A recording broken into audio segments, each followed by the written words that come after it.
ચાલો જાણીએ આજના સમાચાર।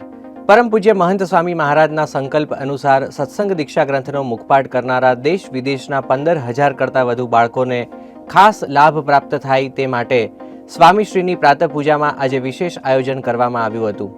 મુખપાઠ કરનાર બાળ બાલિકાઓના પ્રતિનિધિ રૂપે બાળકોએ આજે તારીખ 28/10/2025ના રોજ ગોંડલના BAPS સ્વામિનારાયણ મંદિરે સ્વામીશ્રી સમક્ષ કરી વિશેષ રજૂઆત।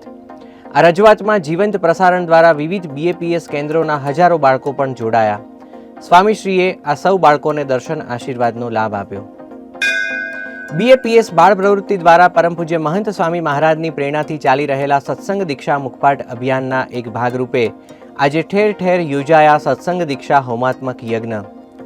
ઠેર ઠેર હજારો બાળ બાલિકાઓએ યજ્ઞ દ્વારા સત્સંગ દીક્ષા હોમ કરીને યજ્ઞ નારાયણને અંજલિ આપી। અમદાવાદના BAPS સ્વામિનારાયણ મંદિરે આજે તારીખ 28/10/2025ના રોજ યોજાયો સત્સંગ દીક્ષા હોમાત્મક યજ્ઞ। આધ્યાત્મિક મિશન રાજીપોની પૂર્ણાહુતિ પૂર્વે સત્સંગ દીક્ષાનો સંપૂર્ણ મુખપાઠ કરનારા અમદાવાદના 1600થી વધુ બાળ બાલિકાઓ આ યજ્ઞમાં ઉપસ્થિત રહ્યા।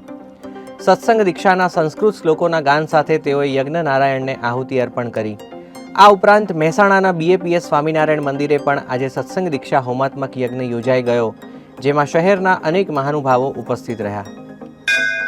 મહારાષ્ટ્રના ધુલે શહેર ખાતે BAPS સ્વામિનારાયણ મંદિરે આયોજિત સત્સંગ દીક્ષા અભિવાદન સમારોહ પૂર્વે ગઈકાલે તારીખ 27/10/2025ના રોજ યોજાઈ વિશિષ્ટ શોભાયાત્રા। ગ્રંથના પરિચય અને મુખપાઠ કરનાર બાળકોના અભિવાદન માટે યોજાયેલી આ શોભાયાત્રા ધુલેના જાહેર માર્ગો પરથી પસાર થઈ, જેમાં વિવિધ જગ્યાએ લોકોએ પુષ્પવૃષ્ટિ દ્વારા બાળ બાલિકાઓનું અભિવાદન કરી વધાવ્યા હતા। મધ્ય પૂર્વના આરબ દેશોમાં બહરીન ખાતે BAPS સ્વામિનારાયણ મંદિરે બાળ બાલિકાઓ માટે પણ સત્સંગ દીક્ષા અભિવાદન સમારોહ યોજાયો। સત્સંગ દીક્ષાનો સંપૂર્ણ મુખપાઠ કરનાર બાળ બાલિકાઓને સૌ ભક્તો ભાવિકોએ વધાવ્યા અને તેમને સ્મૃતિ ભેટ આપી બિરદાવ્યા। સુરેન્દ્રનગરમાં પરમ પૂજ્ય મહંત સ્વામી મહારાજની પ્રેરણાથી નિર્માણ પામી રહેલા નૂતન BAPS સ્વામિનારાયણ મંદિર નિમિત્તે બાળકો બાલિકાઓ દ્વારા અર્પણ થયું વિશેષ ભક્તિ અર્ઘ્ય।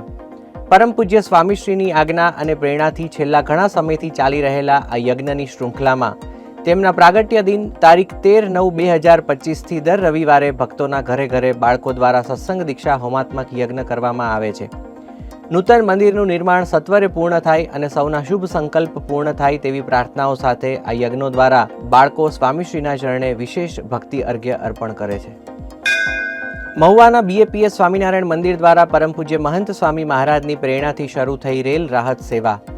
કમોસમી વરસાદથી મહુવાની માલણ નદીમાં આવેલા ઘોડાપુરથી કાંઠા વિસ્તારમાં આપત્તિગ્રસ્ત લોકોને સ્વયંસેવકોએ ભોજન પ્રસાદના ફૂડ પેકેટ્સ વિતરણ કરી સમાજ સેવાનું પુષ્પ અર્પણ કર્યું। BAPS સંસ્થાની આવી જ વિવિધ અપડેટ્સ માટે સતત જોડાયેલા રહો BAPS પ્રકાશ એપ સાથે।